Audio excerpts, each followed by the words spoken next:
Hello friends, తెలంగాణకు సంబంధించి ఈ రోజు అన్ని న్యూస్ పేపర్లో పబ్లిష్ అయినటువంటి ఇంపార్టెంట్ అప్డేట్స్ ని మనం ఈ వీడియోలో చూద్దాం. ముందుగా మనం గమనిస్తే పోలీస్ జాబ్స్ ఏజ్ పరేషన్ అని చెప్పేసి అభ్యర్థుల విజ్ఞప్తులు బుట్ట దాఖలు అని చెప్పేసి ఒక కేటగిరీ అయితే పబ్లిష్ కావడం జరిగింది.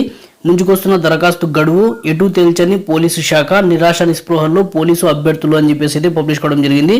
సో మనకు మెయిన్గా ఇక్కడ ఉన్నటువంటి ఇంపార్టెంట్ పాయింట్స్ని మనం గమనిస్తే పోలీస్ శాఖ నుంచి సుమారుగా మనకు 17,000 ఉద్యోగాలకు నోటిఫికేషన్ ఇచ్చిన గరిష్ట వయో పరిమితిని 3 ఏళ్లే పెంచడంతో ఇంకో 2 ఏళ్లు పెంచాలని కేటీఆర్ ను ట్విట్టర్ ద్వారా కోరారు. పరిశీలించాల్సిందిగా హోంమంత్రికి సూచించారు. కానీ ఆ దిశగా ఎలాంటి కార్యాచరణ కనిపించలేదు. మరోవైపు ముఖ్యమంత్రి దృష్టికి ఈ అంశాన్ని తీసుకెళ్లే మార్గం లేక ప్రగతి భవన్ ను కూడా ముట్టడించడం అయితే జరిగిందని చెప్పేసి మెన్షన్ చేశారు. డీజీపీని కలిసి అభ్యర్థించే అవకాశం లేక ఆయన కార్యాలయం ముందు నిరసన ప్రదర్శన కూడా చేపట్టడం జరిగింది. అయినా స్పందన రాలేదు. కొట్లాడి తెచ్చుకున్న తెలంగాణలో నిరుద్యోగులకు తగిన న్యాయం జరగడం లేదన్న అసంతృప్తి పేరుకుపోయింది. ఒకేసారి 80,000 ఉద్యోగాల భర్తీ చేపట్టనున్నట్లు సీఎం కేసీఆర్ చేసినటువంటి ప్రకటనతో ఎగిరి గంతేసిన నిరుద్యోగ యువత పోలీసు శాఖలో కొలువుల భర్తీ నోటిఫికేషన్ చూసిన తర్వాత నీరుగారిపోయారు అని చెప్పేసి ఈ పాయింట్ అయితే మెన్షన్ చేశారు. వయసురీత అర్హత కోల్పోయిన నిరుద్యోగ అభ్యర్థుల ఆవేదన అరణ్య రోదనే అయ్యింది అని చెప్పేసి మనము వేచి చూడాలి. మరి డెసిషన్ ఏం తీసుకుంటుంది అని చెప్పేసి. సో 20వ తేదీ వరకు అయితే మనకు గడువు అయితే ఉంది. సో 20వ తేదీ లోపల ఎటువంటి డెసిషన్ తీసుకుంటుంది గవర్నమెంట్ అనేది మనం వేచి చూడాలి. నెక్స్ట్ అప్డేట్ చూద్దాం. భారమైన నిరుద్యోగ బతుకులు అని చెప్పేసి ఒక ఆర్టికల్ అయితే పబ్లిష్ కావడం జరిగింది. మనం ఇక్కడ చూడవచ్చు. సో మెయిన్ గా వచ్చేసి ఖరీదైన ఫుడ్, బుక్స్, కోచింగ్ అని చెప్పేసి మెన్షన్ చేశారు. జాబ్ సీకర్స్ కు ఆర్థిక కష్టాలు అని చెప్పేసి, పుస్తకాల ధరలు భారం అని చెప్పేసి అయితే మెన్షన్ చేయడం జరిగింది. కోచింగ్ ఫీజు కూడా పెరిగిపోయింది. కోచింగ్ వచ్చేసి 60,000 రూపాయలు ఖర్చు అవుతున్నది అని చెప్పేసి ఇక్కడైతే మెన్షన్ చేయడం జరిగింది. గ్రూప్ 2 కోచింగ్ వచ్చేసి 23,000 రూపాయలు అయితే మనకు ఇక్కడ మెన్షన్ చేయడం జరిగింది. కానిస్టేబుల్, ఎస్ఐ లాంటి పోస్టులకు వచ్చేసి 15,000 నుంచి 25,000 మధ్య ఉన్నాయని చెప్పేసి మెన్షన్ చేశారు. భర్తీపై సీఎం ప్రకటన చేయక ముందు తక్కువగా ఉన్నటువంటి ఈ ఫీజులు నోటిఫికేషన్లు వెలువడడంతో ఒక్కసారిగా పెరిగిపోయాయని చెప్పేసి మెన్షన్ చేశారు. గత్యంతరం లేని పరిస్థితుల్లో తల్లిదండ్రుల నుంచి గ్రామాల్లో అప్పులు చేసి మరీ కోచింగ్ లో జాయిన్ అవుతున్నారు. ఆర్థిక స్తోమత లేని పేదలు మాత్రం ఆన్లైన్, మొబైల్ యాప్ల ద్వారా సబ్జెక్టుల వారీగా తక్కువ ఫీజులతో స్వయం శిక్షణ పొందుతున్నట్టుగా అయితే మెన్షన్ చేయడం జరిగింది. మనం గమనించవచ్చు. నెక్స్ట్ అప్డేట్ చూద్దాం. గ్రూప్ 1 దరఖాస్తుల విషయానికి వస్తే ఇక్కడ గ్రూప్ 1 అప్లికేషన్లు 1,11,000 అని చెప్పేసి మెన్షన్ చేయడం జరిగింది. సో ఆదివారం సాయంత్రం నాటికి వచ్చేసి ఎన్ని దరఖాస్తులు వచ్చాయి మొత్తంగా అంటే ఇక్కడ మనం చూడవచ్చు 1,11,075 మంది దరఖాస్తు చేసుకున్నట్టుగా ఇక్కడైతే మెన్షన్ చేశారు. ఇక ఈ అప్డేట్ వచ్చేసి మనకు తెలంగాణ విద్యుత్ శాఖకు సంబంధించినటువంటి అప్డేట్ 1201 విద్యుత్ పోస్టులు అని చెప్పేసి మెన్షన్ చేశారు. అందులో 1000 వచ్చేసి జూనియర్ లైన్ మ్యాన్, 201 వచ్చేసి ఇంజనీర్, సబ్ ఇంజనీర్ పోస్టులు అని చెప్పేసి ఇక్కడైతే మెన్షన్ చేయడం జరిగింది. మనం గమనించవచ్చు. మనకు ఆల్రెడీ తెలిసిన విషయమే. విద్యుత్ శాఖ నుంచి 3 రకాల నోటిఫికేషన్ అయితే మనకు వచ్చాయి. ఒకటి ఏఈకి సంబంధించి 70 పోస్టులు, నెక్స్ట్ సబ్ ఇంజనీర్ వచ్చేసి 201 పోస్టులు, తర్వాత జూనియర్ లైన్ మ్యాన్ వచ్చేసి 1000 పోస్టులు, 1271 పోస్టులు మొత్తంగా. బట్ ఇక్కడ వచ్చేసి 2 పోస్టులకు సంబంధించినటువంటి ఇన్ఫర్మేషన్ అయితే పబ్లిష్ చేయడం జరిగింది. మనం గమనించవచ్చు. ఇక్కడ వచ్చేసి మెయిన్ గా వెబ్సైట్ కూడా మనకు ఇవ్వడం జరిగింది. ఇక్కడ చూడవచ్చు మనము southernpower.cgg.gov.in అని చెప్పేసి. సో అన్ని దరఖాస్తు ఫిల్ చేయడం కోసము, తర్వాత అన్ని వివరాల కోసము మనమైతే ఈ యొక్క వెబ్సైట్ ని మనం సందర్శించాలి. నెక్స్ట్ వచ్చేసి సంస్థ పరిధిలోని నల్లగొండ, యాదాద్రి భువనగిరి, సూర్యాపేట, మహబూబ్ నగర్, జోగులాంబ గద్వాల, నారాయణపేట, రంగారెడ్డి, వికారాబాద్, మేడ్చల్, మల్కాజ్గిరి, సిద్దిపేట, మెదక్, హైదరాబాద్ జిల్లాల్లో ఈ ఉద్యోగాలు ఉన్నాయని చెప్పేసి క్లియర్ గా అయితే మెన్షన్ చేయడం జరిగింది. మనం గమనించవచ్చు. మెయిన్ గా వచ్చేసి దరఖాస్తుదారులు 200 రూపాయలు ఫీజు అయితే చెల్లించాలి. అప్లికేషన్ ఫీజు అనమాట ఇది. తర్వాత నెక్స్ట్ వచ్చేసి 120 రూపాయలు వచ్చేసి పరీక్ష ఫీజు అయితే చెల్లించాలి. ఎస్సీ, ఎస్టీ, బీసీ, దివ్యాంగులు, ఈడబ్ల్యూఎస్ అభ్యర్థులకు మాత్రం పరీక్ష ఫీజు నుంచి మినహాయింపు ఉంది అని చెప్పేసి మెన్షన్ చేశారు. అంటే 120 రూపాయలు అయితే వాళ్ళు కట్టడం అవసరం లేదు. కానీ 200 రూపాయలు అయితే ఖచ్చితంగా కట్టాలి అని చెప్పేసి ఇక్కడైతే మెన్షన్ అయితే చేయడం జరిగింది. నెక్స్ట్ అప్డేట్ చూద్దాం. జూనియర్ లైన్మెన్ కి సంబంధించినటువంటి విద్యార్హతల విషయానికి వస్తే ఇక్కడ ఎస్ఎస్సి తో పాటు ఐటీఐలో ఎలక్ట్రికల్ ట్రేడ్, వైర్మెన్ లేదా ఎలక్ట్రికల్ ట్రేడ్ లో ఇంటర్ వొకేషనల్ కోర్స్ అయితే చేసి ఉండాలి అని చెప్పేసి మెన్షన్ అయితే చేయడం జరిగింది. 18 నుంచి 35 సంవత్సరాల లోపు అయితే ఉండాలి. జనవరి 1, 2022 నాటికి అని చెప్పేసి. తర్వాత ఎస్సీ, ఎస్టీ, బీసీ, ఈడబ్ల్యూఎస్ వారికి మాత్రం 5 ఏళ్ల వయో పరిమితి సడలింపు అయితే ఉంటుంది అని చెప్పేసి అయితే క్లియర్ గా మెన్షన్ చేయడం జరిగింది. మనం గమనించవచ్చు. చెల్లింపు ప్రారంభం వచ్చేసి ఎప్పుడు అవుతుంది అంటే మే 19వ తేదీ అయితే ప్రారంభమవుతుంది. దరఖాస్తుల ప్రారంభం వచ్చేసి మే 19. దరఖాస్తులకు తుది గడువు వచ్చేసి జూన్ 8వ తేదీకి ఎండ్ అయిపోతుంది. తర్వాత హాల్ టికెట్ల డౌన్లోడింగ్ వచ్చేసి జూలై జూలై 11 నుంచి అయితే స్టార్ట్ అవుతుంది. అదే పరీక్ష ఎప్పుడు జరుగుతుంది అంటే జూలై 17వ తేదీ అయితే జరుగుతుంది అని చెప్పేసి మెన్షన్ అయితే చేయడం జరిగింది. ఇక సబ్ ఇంజనీర్ పోస్టులకు వచ్చేసి విద్యార్హత వచ్చేసి మనం ఇక్కడ గమనించవచ్చు. సో మెయిన్ గా electrical engineering, electrical and electronics engineering diploma లేదా డిగ్రీ అయితే చేసి ఉండాలి అని చెప్పేసి మెన్షన్ అయితే చేయడం జరిగింది. తర్వాత 18 నుంచి 44 సంవత్సరాల మధ్య అయితే ఉండాలి అని చెప్పేసి మెన్షన్ చేశారు. తర్వాత 2022 జనవరి 1 నాటికి అని క్లియర్ గా మెన్షన్ అయితే చేయడం జరిగింది. తర్వాత దీనికి సంబంధించినటువంటి షెడ్యూల్ అయితే మనం గమనిస్తే ఇక్కడ జూన్ 15 వచ్చేసి ఫీజు చెల్లింపు ప్రారంభం అయితే అవుతుంది అని చెప్పేసి మెన్షన్ చేశారు. దరఖాస్తు స్వీకరణ వచ్చేసి ప్రారంభం ఎప్పుడు అవుతుందంటే జూన్ 15 అని చెప్పారు. తర్వాత దరఖాస్తులకు తుది గడువు వచ్చేసి జూలై 5. టికెట్ల డౌన్లోడింగ్ వచ్చేసి జూలై 23గా ఇక్కడైతే చెప్పడం జరిగింది. రాత పరీక్ష వచ్చేసి జూలై 31 తేదీ అయితే ఉంటుంది అని చెప్పేసి చెప్పడం జరిగింది.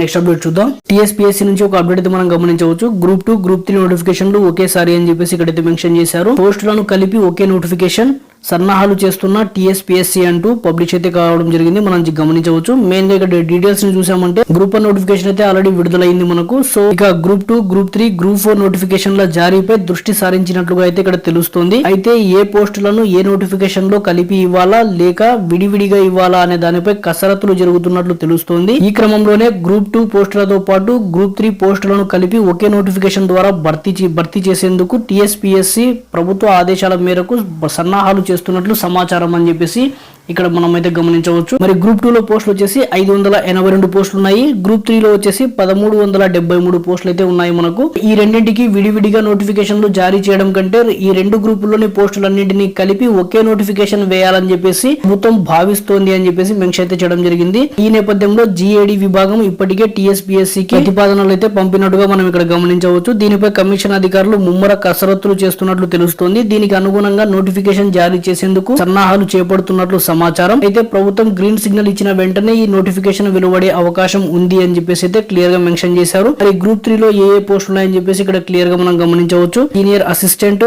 Senior accountant, junior assistant, auditor, typist వంటి పోస్టులు ఉండగా ఇంకా గ్రూప్ 2 విషయానికి వస్తే మనము గ్రేడ్ 3 పురపాలక కమిషనర్లు, ఏసీటీఓ, సబ్ రిజిస్టర్ గ్రేడ్ 2, ఆబ్కారీ సబ్ ఇన్స్పెక్టర్, పంచాయతీ విస్తరణాధికారి, సహాయ రిజిస్టర్ తదితర పోస్టులు ఉన్నాయని చెప్పేసి ఇక్కడైతే మెన్షన్ చేశారు. సో వీటన్నింటినీ కలిపి ఒకే నోటిఫికేషన్ వేయాలా లేక అందులోని కొన్ని పోస్టులను గ్రూప్ 2 లో కలిపి మిగతా వాటికి మరో నోటిఫికేషన్ వేయాలా అనే దానిపై కసరత్తులు చేస్తున్నట్లుగా తెలిసింది. అయితే మొదట గ్రూప్ 2, గ్రూప్ 3 కలిపి ఒక నోటిఫికేషన్ వస్తుందా లేకపోతే గ్రూప్ 4 నోటిఫికేషన్ వెలువడుతుందా అనే దానిపై స్పష్టత రావాల్సి ఉంది అని చెప్పేసి ఇక్కడ క్లియర్ గా మెన్షన్ అయితే చేయడం జరిగింది. మనం గమనించవచ్చు. తర్వాత గ్రూప్ 1 కు సంబంధించిన దరఖాస్తుల గురించి ఇక్కడ ఇవ్వడం జరిగింది. తర్వాత గ్రూపుల వారీగా పోస్టుల వివరాల గురించి మనకి ఇవ్వడం జరిగింది. గ్రూప్ 1 వచ్చేసి మనకు తెలిసిన విషయమే 503 పోస్టులు ఉన్నాయి. గ్రూప్ 2 వచ్చేసి 582 అని ఇక్కడ మెన్షన్ చేశారు. గ్రూప్ 3 వచ్చేసి 1373 పోస్టులు.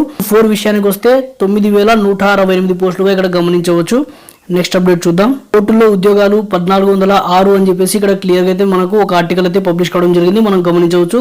రెగ్యులర్ కోర్టులుగా 38, ఫాస్ట్ ట్రాక్ కోర్టులు అని చెప్పేసి అదనపు జిల్లా సెషన్స్ జడ్జి కోర్టులుగా వచ్చేసి 22 ఉన్నాయి. నెక్స్ట్ సీనియర్ సివిల్ జడ్జి కోర్టులుగా వచ్చేసి 16 అని చెప్పేసి ఇక్కడైతే మెన్షన్ చేశారు. ఈ కోర్టులకు 1098 పోస్టులు మంజూరు చేసినట్టుగా, మరో 14 అదనపు సెషన్స్ కోర్టుల్లో వచ్చేసి 308 పోస్టులు ఉన్నట్టుగా ఇక్కడైతే మెన్షన్ అయితే చేయడం జరిగింది. ఇక్కడ ఉత్తర్వులు జారీ చేసిన ఆర్థిక శాఖ అంటూ పబ్లిష్ కావడం జరిగింది. డీటెయిల్స్ అన్నింటినీ మనం ఒకసారి గమనిస్తే ఇక్కడ రాష్ట్రంలోని 38 ఫాస్ట్ ట్రాక్ కోర్టులను పర్మనెంట్ రెగ్యులర్ కోర్టులుగా మారుస్తూ ప్రభుత్వం జారీ చేసింది. ఇందులో 22 అదనపు జిల్లా సెషన్స్ జడ్జి కోర్టులుగా ఆ పోస్టులు ఏవే ఉన్నాయి వాటి సమాచారం అంతా ఇక్కడ మనకు క్లియర్ గా ఇవ్వడం జరిగింది. మనం గమనించవచ్చు. సెషన్స్ కోర్టుకు వచ్చేసి 31 అని చెప్పేసి ఇక్కడ మెన్షన్ చేశారు. అదనపు జిల్లా సెషన్స్ జడ్జి కోర్టుకు వచ్చేసి 31 పోస్టుల చొప్పున మంజూరు అయితే చేసినట్టుగా ఇక్కడైతే జిల్లా జడ్జి మొత్తం వచ్చేసి 16 కేటగిరీలు ఉన్నాయి అని చెప్పేసి మనకు మెన్షన్ అయితే చేయడం జరిగింది. జడ్జి, ముఖ్య పరిపాలనాధికారి, head clerk, translator, BC stenographer, junior assistant వచ్చేసి 5 ఉన్నాయి అని చెప్పేసి ఇట్లా పోస్ట్ వివరాలు అయితే మనము పూర్తిగా ఇక్కడ స్క్రీన్ మీద గమనించవచ్చు. ఇక్కడ ఇంకొక పాయింట్ అయితే మనం గమనించవచ్చు. కొత్త సివిల్ కోర్టుకు వచ్చేసి 26 అని చెప్పేసి ఇక్కడ కూడా మనకు ఒక్కో సీనియర్ సివిల్ జడ్జి కోర్టుకు వచ్చేసి 26 పోస్టుల చొప్పున మంజూరు చేసినట్టుగా ఇక్కడ మనం గమనించవచ్చు. 4 కేటగిరీల్లో సీనియర్ సివిల్ జడ్జితో పాటు సూపరింటెండెంట్ క్లర్క్ యూడిబిసి స్టెనోగ్రాఫర్ గ్రేడ్ 2 అని చెప్పేసి ఇక్కడ కూడా మనము పోస్టుల యొక్క వివరాలు అయితే మనము క్లియర్ గా చూడవచ్చు, ఎన్ని పోస్టులు ఏ ఉన్నాయని చెప్పేసి. అండ్ ఇక్కడ వచ్చేసి మనకు పోస్టుల యొక్క వివరాలు అయితే మనకు క్లియర్ గా ఇవ్వడం జరిగింది. మెయిన్ గా వచ్చేసి మొత్తం 38 కోట్లకు వచ్చేసి 1098 పోస్టులను మంజూరు చేస్తూ సర్కారు మరో జీవో జారీ చేసింది అన్నట్టుగా ఇక్కడైతే మెన్షన్ చేశారు. ఇందులో వచ్చేసి 22 అదనపు జిల్లా సెషన్స్ జడ్జి క్యాడర్ కోర్టుల్లో వచ్చేసి 682 పోస్టులు, 16 సీనియర్ సివిల్ జడ్జి కోర్టుల్లో వచ్చేసి 416 పోస్టులు మంజూరైనట్టుగా ఇక్కడైతే మెన్షన్ అయితే చేయడం జరిగింది. మరో 14 అదనపు జిల్లా సెషన్స్ జడ్జి కోర్టుల్లో వచ్చేసి 308 కొత్త పోస్టులు మంజూరు చేస్తూ ఆర్థిక శాఖ ఉత్తర్వులు ఇచ్చింది అని చెప్పేసి మనం గమనించవచ్చు. మొత్తంగా వచ్చేసి ఇంకొక పాయింట్ మెన్షన్ చేశారు ఇక్కడ, మరో 308 పోస్టులు అని చెప్పేసి రాష్ట్రంలోని 14 అదనపు జిల్లా సెషన్స్ జడ్జిల కోర్టుల్లో వచ్చేసి 14 కేటగిరీల్లో 308 పోస్టులను మంజూరు చేసినట్టుగా ఇక్కడ మనకు పబ్లిష్ చేశారు. ఇందులో ఏవే పోస్టులు ఉన్నాయని చెప్పేసి మనం గమనించవచ్చు. Driver, record assistant, office subordinate పోస్టులను అవుట్ సోర్సింగ్ లో తీసుకుంటారు అని చెప్పేసి మెన్షన్ చేశారు. మనకు మిగతా 11 కేటగిరీల్లో వచ్చేసి రెగ్యులర్ ఉద్యోగుల పోస్టులను భర్తీ చేయనున్నారు అని చెప్పేసి మెన్షన్ అయితే చేయడం జరిగింది. ఆ పోస్టుల వివరాలు అయితే మనము ఇక్కడ క్లియర్ గా గమనించవచ్చు. నెక్స్ట్ అప్డేట్ చూద్దాం. ప్రభుత్వ వైద్యుల ప్రైవేట్ ప్రాక్టీస్ రద్దు అని చెప్పేసి ఒక ఆర్టికల్ అయితే మనకు పబ్లిష్ కావడం జరిగింది. సీఎం ఆమోదం 2-3 రోజుల్లో మార్గదర్శకాలు అని చెప్పేసి ఈ యొక్క ఆర్టికల్ అయితే మనం గమనించవచ్చు. ఇక్కడ వచ్చేసి మనకు మెయిన్ గా ఒక 3 పాయింట్స్ అయితే మెన్షన్ చేశారు. కొత్తగా నియమితులయ్యే ప్రభుత్వ డాక్టర్లకు మాత్రమే ఇవి అమలు చేస్తున్నట్టుగా మెన్షన్ చేశారు. అండ్ నెక్స్ట్ వచ్చేసి వైద్య పోస్టుల సర్వీస్ రూల్స్ లో కూడా మార్పులు చేసినట్టుగా అండ్ కాంట్రాక్ట్ అవుట్ సోర్సింగ్ ఉద్యోగులకు వెయిటేజీ ఖరారు చేసినట్టుగా ఇక్కడైతే మెన్షన్ అయితే చేయడం జరిగింది. సో ఇక్కడ ఉన్నటువంటి ఇన్ఫర్మేషన్ ని మనం గమనిస్తే ప్రభుత్వ ఆసుపత్రుల్లో పనిచేసే వైద్యుల ప్రైవేట్ ప్రాక్టీస్ ను రద్దు చేయాలని చెప్పేసి సర్కారు నిర్ణయించింది అని చెప్పేసి ఇక్కడ గమనించవచ్చు. అయితే ఇకపై సర్కారు ఆసుపత్రుల్లో నియమితులయ్యే వైద్యులకు మాత్రమే ఈ నిర్ణయాన్ని వర్తింపజేయనుంది అని చెప్పేసి మెన్షన్ అయితే చేయడం జరిగింది. అండ్ నెక్స్ట్ వచ్చేసి సర్వీస్ రూల్స్ ను కూడా చేంజ్ చేసినట్టుగా ఒక పాయింట్ అయితే మెన్షన్ చేశారు. సో రాష్ట్రంలో మొత్తం వచ్చేసి మనకు పోస్టులు 12,755 పోస్టులు అయితే ఉన్నాయి. వాటిల్లో వచ్చేసి 10,000కు పైగా పోస్టులను medical and health services recruitment board ద్వారా మాత్రమే ఇది భర్తీ చేయనుంది అని చెప్పేసి ఇక్కడైతే మెన్షన్ చేయడం జరిగింది. సో దీనికి సంబంధించినటువంటి సర్వీస్ రూల్స్ ను ఎందుకు మార్చారు అని చెప్పేసి ఇక్కడ రీజన్ అయితే ఇవ్వడం జరిగింది. మనం చూడవచ్చు ఇక్కడ గతంతో పోలిస్తే ఇప్పుడు వైద్య కోర్సుల్లో పోస్టుల్లో ఎన్నో మార్పులు ఉండడంతో పాత సర్వీస్ రూల్స్ ప్రకారం కొత్త కోర్సులు చేసిన వారు అనర్హులయ్యే పరిస్థితులు ఉన్నాయి. ముఖ్యంగా ల్యాబ్ టెక్నీషియన్లలో వచ్చేసి దాదాపు 30 రకాల విభాగాలు కోర్సులు వచ్చాయి. అంటే కార్డియో టెక్నీషియన్, ఈసీజీ టెక్నీషియన్, న్యూరోకు సంబంధించినటువంటి టెక్నీషియన్, వివిధ కొత్త యంత్రాలకు టెక్నీషియన్లు వచ్చారు. వాటికి కోర్సులు కూడా వచ్చాయి. ఇలా 30 రకాల కోర్సులు చేసిన వారందరూ అర్హులు కాబట్టి వేర్వేరు కోర్సులకు వేర్వేరు సిలబస్ తయారు చేయాల్సి ఉంటుంది అని చెప్పేసి ఇక్కడ క్లియర్ గా మెన్షన్ చేయడం జరిగింది. వాటికి సంబంధించిన సర్వీస్ రూల్స్ ను మార్చారు అని చెప్పేసి ఈ విధంగా అయితే ఈ ఆర్టికల్ పబ్లిష్ కావడం జరిగింది. సో నెక్స్ట్ ఇంకొక పాయింట్ అయితే మనకు మెన్షన్ చేశారు. స్టాఫ్ నర్సుల పోస్టులకు వచ్చేసి 20,000 మంది పోటీ అని చెప్పేసి ఇవ్వడం జరిగింది.